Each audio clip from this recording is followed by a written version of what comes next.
Welcome to the part 2 of the series titled Ethiopia and Nigeria a failed states. The question is, why are they now referred to as a failed state? Well, because as I speak, things are falling apart simultaneously within the two nations, meaning a state of anarchy is on the horizon, and then consequently civil war may become inevitable in both nations. And to inform you, in part 1 I examine and highlight the potential catalysts responsible for the ongoing developments in Nigeria. The reasons why the Igbos and the Yorubas are now demanding for Biafra and Oduduwa nations respectively. And you will see the clip at the end of this video. So in this episode, I will focus my lens on Ethiopia. Meanwhile, before I soldier on, I am speaking as a concerned African citizen, and I'm not in support of any group or organization in these two countries. So grab some peanuts, popcorn if you like, water, and then subscribe. A good way to start would be to tell you brief background information about Ethiopia. To inform you, the country consists of 11 ethnic groups, namely Hamara, Oromo, Tigrian, Kaficho, Gamo, Gofa, Somali, Afa, Sidama, Adiya, and Gurej. Okay, now let's talk about the formation of the militia group.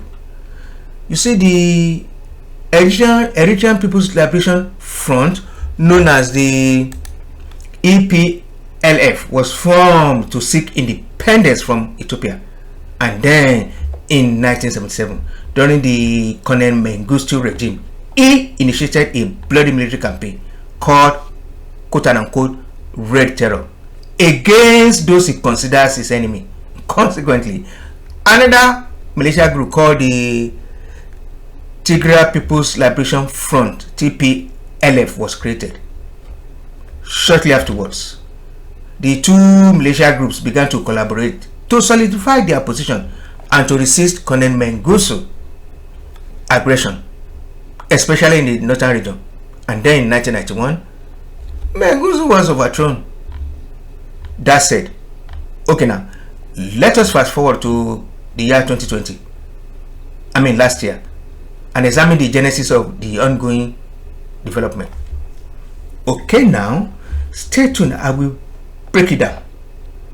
You see, national election was due in Ethiopia in August 2020, where that did not happen.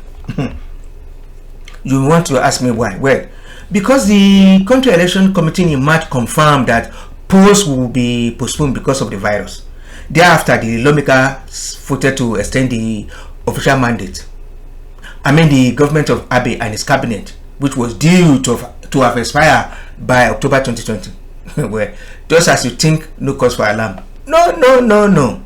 The Tigray leaders rejected this proposal and considers Abiy government as illegitimate, and then went ahead with their regional election in September, contrary to what Abiy government expected.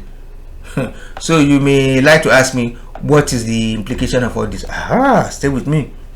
Now you see, each side sees the other as illegitimate, and federal legislature ruled that Abiy government should cut off contact with the funding of the region, the Tigray leadership if you like.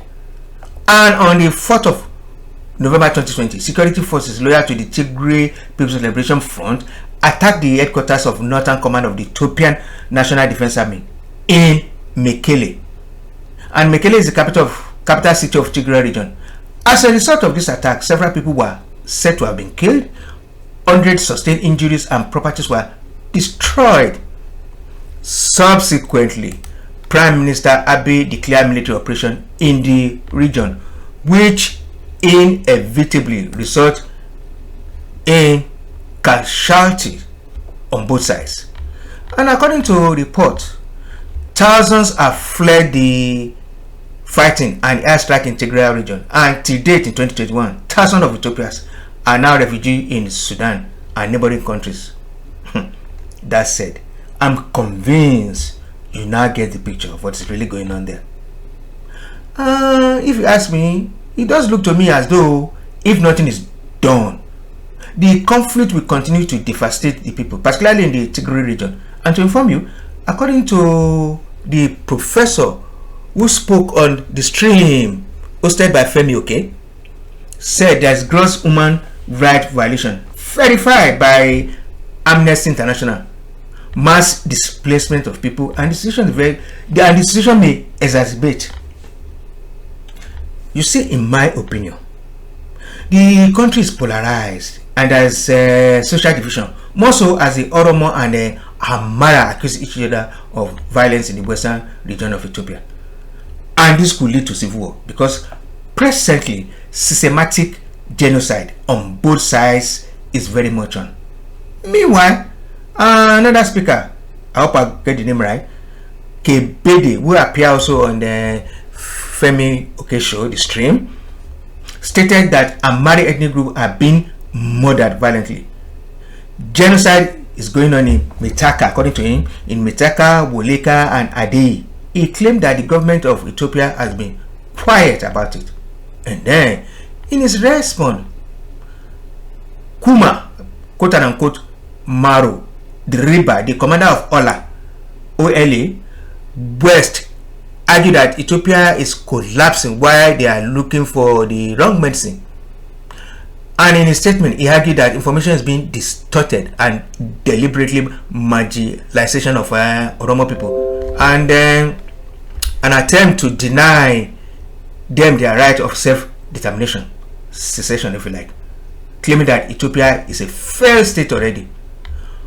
Awo Alo, the senior lecturer in law at Kele University, argued that Abiy Ahmed came to power primarily backed by the Oromo people, and once he consolidated power, betrayed the Oromo National Party, including those who work with him to bring about the change.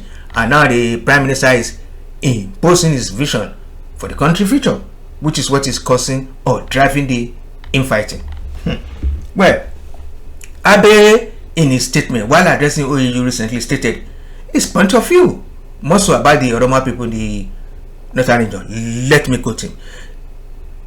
He said, I'm quoting him now, the 3 decades preceding my administration were tainted with state capture by a minority clique to maintain power and control. The TPLF pitted ethnic group against one another, fueling resentment, mistrust, and animosity, while utilizing state power to suppress any form of dissent, end quote. And then he continues, Ethiopia continues to be in a transitional phase as my administration with Ethiopian people work to rebuild our institution in a manner that reflects our diversity. Okay, now, you see, in summary, the ongoing conflict could lead to a full-blown ethnic war, more so because nobody admits to the atrocity being committed. There's what we call lack of accountability and massive failures by state government. I'm going to be referring to both Nigeria and Ethiopia now. Massive failures by state governor, judicial, and federal state in both countries to hold and prosecute those perpetrating those crimes against ethnic Amhara or Oromo in Ethiopia, and the Igbos and Yorubas, Benin and Hausa in Nigeria. Okay, now I'd like to hear your own opinion. What should be the way forward? And then to remind you, my channel, this channel is for investment analysis, where I discuss stocks, bonds, ETFs, etc. So subscribe and start your investment journey. And the target is 500 subscribers. So subscribe and like. And for those who already subscribed, thank you. The goal is to generate wealth, build companies, and then create jobs. Thank you. Bye now.